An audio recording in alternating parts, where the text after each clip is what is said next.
Lumina este sufletul imaginii și cu toate că fața mea e luminată corect în momentul ăsta, background-ul nu este și lucrul ăsta rezultă într-o imagine parcă neplăcută, incompletă. Ce putem face este simplu, mai aprindem una. Și ca să echilibrăm imaginea, mai aprindem una. Avem tot felul de modalități de a ne juca pentru că lumina este sufletul imaginii.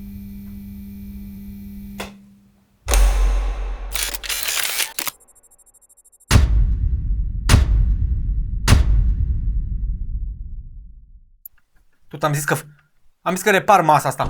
Nu știu ce a început să scârție. Neața! Neața, neața, neața. Astăzi povestim despre lumini. Dar vreau să începem videoul prin a menționa că nu este un review, să zicem, sau un video din care o să înveți să folosești luminile, pentru că nu e un tutorial, nu are treabă cu partea asta de lighting setup, să zicem. Este efectiv o povestioară despre ce lumini folosesc eu pe aici și cum că Patona, oamenii cu care lucrez eu de atâta timp, care, by the way, nu au sponsorizat clipul ăsta, însă au atât de multe lucruri bune și la un preț decent, încât a meritat, practic, să merg pe întregul lor kit de lighting, de lumini. Și să fiu sincer, nici n-am știut că se ocupă atât de, să zic, complex de partea asta de lumini. Eu știam partea de baterii, este sfântă de la Patona, am menționat chestia asta în foarte multe videouri și toate bateriile pe care le folosesc pe ei și device-urile ce le folosesc care au baterii, toate primesc curent la mine în casă de la baterii Patona. Pentru că preț mult mai mic și calitate mult mai bună decât OEM. Dar nici despre asta nu este videoul de astăzi. Nu povestim despre bateriile lor.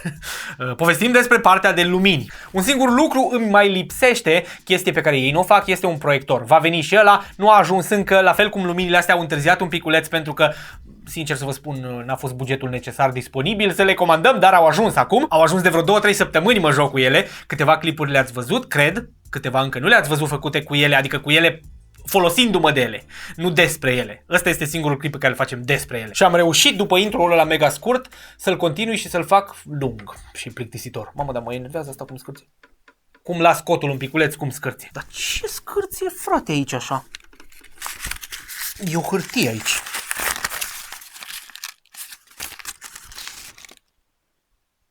Cu toți avem nevoie de o licență pentru Windows-ul pe care îl folosim poate în fiecare zi. În special acum că suportul pentru Windows 10 este pe final și pe lângă toate astea, Black Friday-ul global vine la SED Keys cu oferte foarte, foarte bune. Spre exemplu, o licență pentru Windows 11 Pro vine la $31,84, iar dacă folosești codul SKKF, ajungi la prețul final de $23,88. Dacă ești interesat mai mult de Windows 11 Home, well, aici prin același cod ajungi de la prețul de $30 la 23. Iar pentru cei ce folosesc Office 2016, versiunea profesional plus, prin același cod, ajungi la prețul de $31. Activarea este foarte intuitivă, foarte simplă, ai doar câteva clicuri de dat, licențele vin aproape instant, ai suport 24/7, returnări și schimburi de cod dacă există nevoie și cu astea fiind spuse, trecem înapoi la treaba noastră de astăzi. Bun, am lăsat glumele la o parte, am terminat și cu intro-ul ăla lung.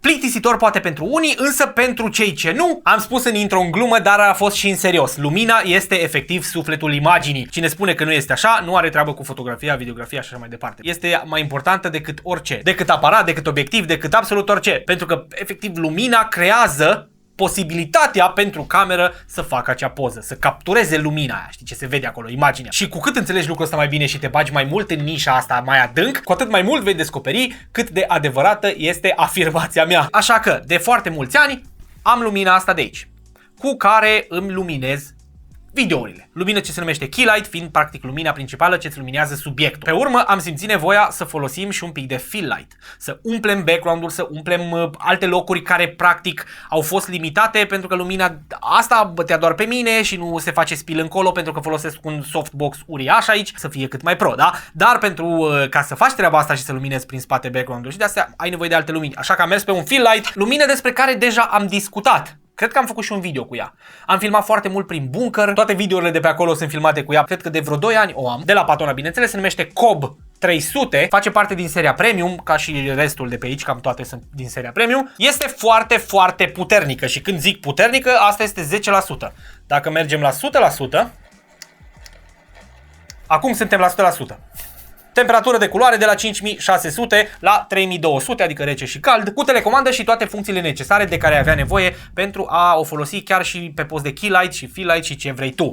Mega puternică, după cum am spus, LED, evident, 60-80.000 de lux, care e cumva similar cu lumeni, doar că se măsoară la nivel de suprafață, adică la 1 metru pătrat. E atât de puternică încât cu reflectorul nu o poți folosi ca și keylight niciodată, chiar și ca fill-light îți umple foarte tare, îți luminează foarte tare background-ul. Așa că trebuie să folosești un softbox. O conectezi aici frumos și o folosești cu softbox. Vine și cu grid, iar în modul ăsta lumina merge unde vrei tu și este mult mai difuză. Mult mai difuză, adică este mai folosibilă, să spun așa, în 99% din cazuri, pentru că uneori poate chiar vrei să spargi cu lumina aia puternică. Hard light se numește. După ceva timp am luat și softbox-ul pentru că este mega important, după cum am spus. Nici nu știu cum să le mai pun pe masă pe aici. Au, facem o chestie. Hai că stă. Și în materie de lumină, cam asta este. Astea sunt lucrurile de care avea nevoie, să zic așa, foarte mult. Mai mult decât orice altceva, într-un setup de videografie. Ai nevoie de keylight să-ți lumineze subiectul și ai nevoie de lumină să-ți lumineze background-ul. Însă aici deja se complică treaba, pentru că lumina cu care luminezi background-ul se rezumă efectiv la cuvântul lumină și nu la cuvântul gen lumină unitate. Lumină ca și fenomen, pentru că poți avea una sau poți avea 50. Am exagerat un pic, dar înțelegeți ce vreau să zic. Adică cu o singură lumină luminezi o chestie. Dacă ai 2, 3, 4, luminezi 3-4 chestii din background. Ați văzut în intro, dacă lăsam doar o lumină, ar fi arătat ciudat. Dacă puneam una în spatele meu, ar fi arătat poate frumos dacă era pe mijloc. Dar ca să-mi lumineze întregul background, nu puteai. Și atunci trebuie să ai mai multe. Așa că după ceva timp în care am avut doar 2, am zis este nevoie să trecem la mai multe. În special când am refăcut camera, pentru că m-au și întrebat câțiva oameni, băi Cipi, dar ai pus grilajele alea, n-ai pus un RGB, o chestie acolo. Nu am vrut să fie ceva acolo tot timpul pus, pentru că devine boring. Asta s-a întâmplat înainte cum am avut camera. Așa am mers pe altceva de la Patona, pe niște luminițe care mă ajută mult mai mult, pentru că sunt mobile, le pun unde vreau eu, când vreau eu. Și atât de plăcut surprins am fost în momentul în care am văzut că Patona produce așa ceva. De-aia ziceam în intro, nu am știut că sunt atât de deep ca și companie în partea de lighting, de lumină. Aici am o Patona C80R. O lumină de 80 de W cu baterie, acumulator încorporat. Avem mountul pentru trepied jos aici și 2 butonașe cu un display. Am tot văzut de 60 de W, e plină piață de 60 de W.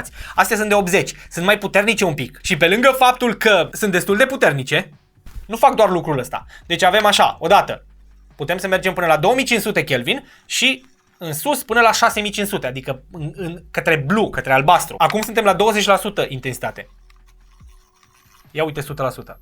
Și uite-te cât de micuță e. Și ține bateria o grămadă de timp. Și pe lângă asta vine cu reflector și cu diffuser. Și asta nu e tot. Pentru că n-am vrut doar lumină albă, caldă și rece. Am vrut lumină colorată. Asta am așteptat.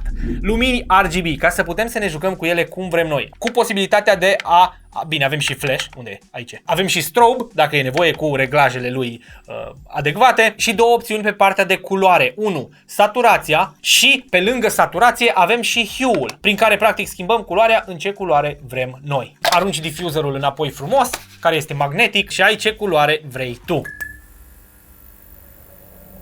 Nu sunt atât de dese instanțele, cel puțin la talking head-uri, la chestia ce se întâmplă, ce vedeți voi acum în momentul în care vorbesc cu voi, cadrele astea fixe, în care poți să luminezi doar o parte și restul să rămână neluminat și arată bine.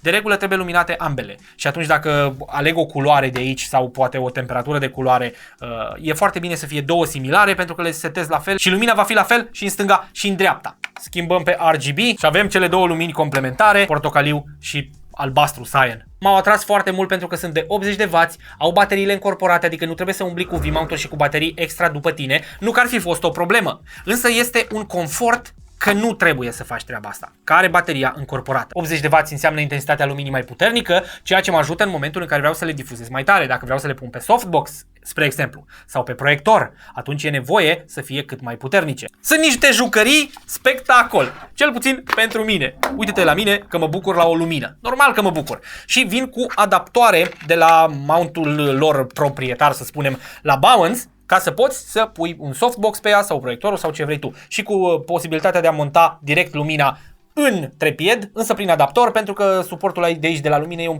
e prins în plastic, nu e foarte, foarte rezistent. Dar dacă o pui pe un softbox, o prinzi în collar, o prinzi în suport. Sau dacă o pui pe un proiector, proiectorul vine cu mountul lui separat, cum are lumina ăsta de aici și atunci stă direct acolo, nu are treabă lumina, practic nu este prinsă lumina direct în trepied cu nimic sau un stand. N-am știut că luminile vin cu adaptoare, mi-am luat adaptoare de la Mini Bounce la Bounce sau ce-o fi ăsta Mini Bounce, nu știu exact. Ideea e că n-avem nevoie de ele pentru că luminile vin direct cu adaptor pentru Bounce în cutiuță, așa că nu ai nevoie de extra adaptoare. Cu lumini de astea poți crea cadre de genul ăsta.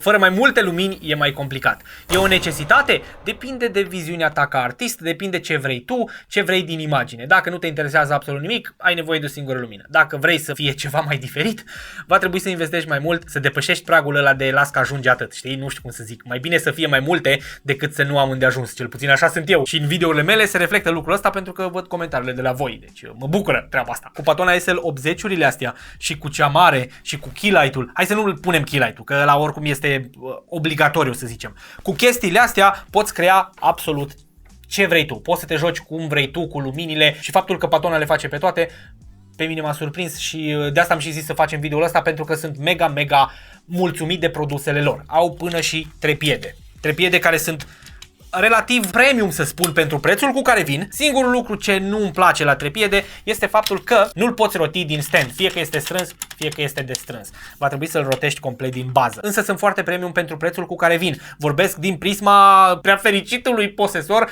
al trepiedelor de pe Amazon, de alea cu $20, cu $15. Mamă, mai bine nu.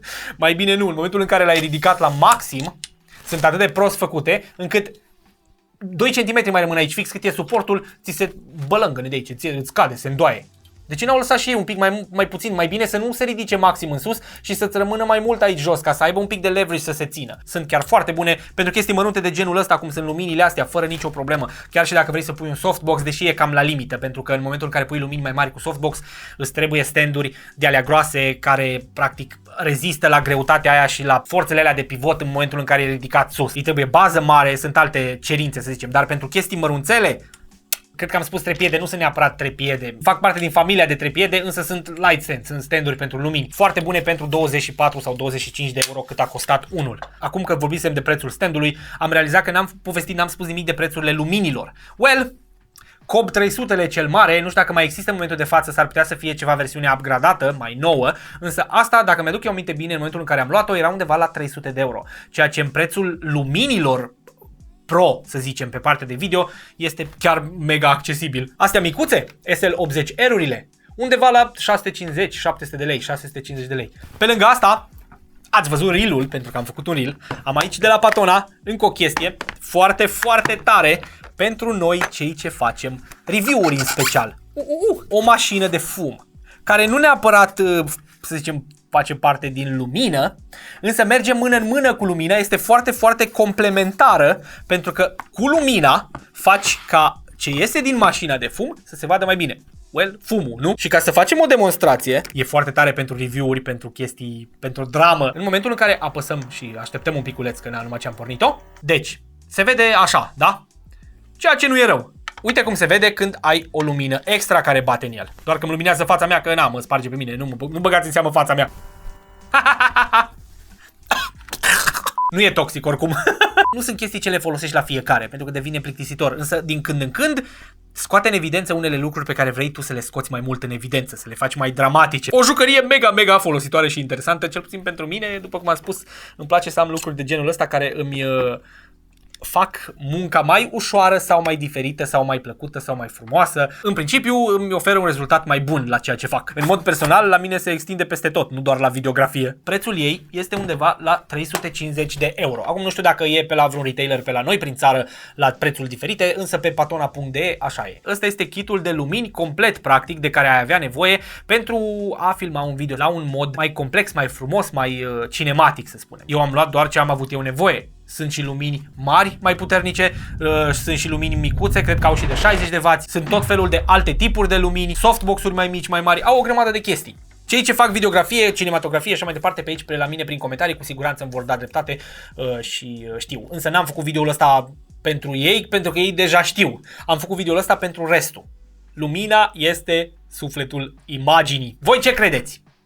Sunteți de acord cu mine sau nu? E sau nu e? Lăsați-mi un comentariu jos acolo și spuneți-mi ce credeți. Pentru cei interesați de baterii de la patoane de lumini, de nebunii, de ce vreți voi, vin sărbătorile, sigur o să aibă ceva oferte pe acolo. O să las linkurile jos în descriere și fiecare este liber să facă ce vrea. Nu primesc niciun ban dacă cumpărați, deși aș fi vrut, dar nu primesc. Pur și simplu este unul dintre brandurile ce merită promovate. Cu astea fiind spuse, ne vedem în comentarii. Vă doresc sărbători fericite. De fapt, cred că mai publicăm noi clipuri până la Crăciun. O zi bună în continuare, dacă nu, și ne vedem data viitoare!